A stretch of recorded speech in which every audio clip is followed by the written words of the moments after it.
I was at Walter Reed for 2.5 years, off and on rehabbing. Wow. I stayed there 18 months consecutively.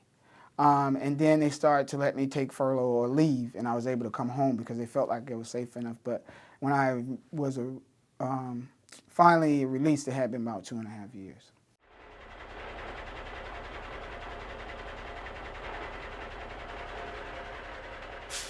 It was a guerrilla warfare. Yeah. We never seen anyone. It never was no one in sight. We were open in the desert, and it was a detonated. You know, someone had a phone or something, and just hit it, and they knew the convoy was coming through. So they had got enough intel to know what trucks to hit, and they timed it just right. What ended up happening with me being thrown out of the truck, they made a perimeter around me to make sure, you know, I was protected until the Black Hawk came in and picked me up. It was loud, and everything went black. I can't tell you. I'm often asked how long. It seemed like an eternity for me, but I'm sure it wasn't that long.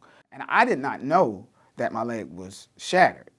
My first instinct was to get up. Yeah. And when I went to get up, I noticed my foot was like this. It was traumatic because now not only can I not move, my foot's turned in, and I'm also in fear of what's coming next. As scary as it was one of the calmest I've ever been in my life because I think I kind of accepted. It was either going to go one way or the other, and I had to just accept it there. Yeah, well, I came back home, and those first 3 years were very tumultuous, tragic. I got kind of self-medicated myself in alcohol for a long time. And then my childhood sweetheart and I had been off and on through the whole time, and me and her got back together. And inside of that, we decided to get married and start all over. And then I decided, in being a father, it was time for me to step up. You know, I had seen things that probably would stop anyone else, but the blessing was I was still here. In 2011, I got my AA. In 2013, I graduated with the Bachelor's of Social Work. Then in 2014, I graduated, with the Master's of Advanced Clinical Social Work. Being from Rubonia, I knew it was a disconnect between the community and our younger kids. Yeah.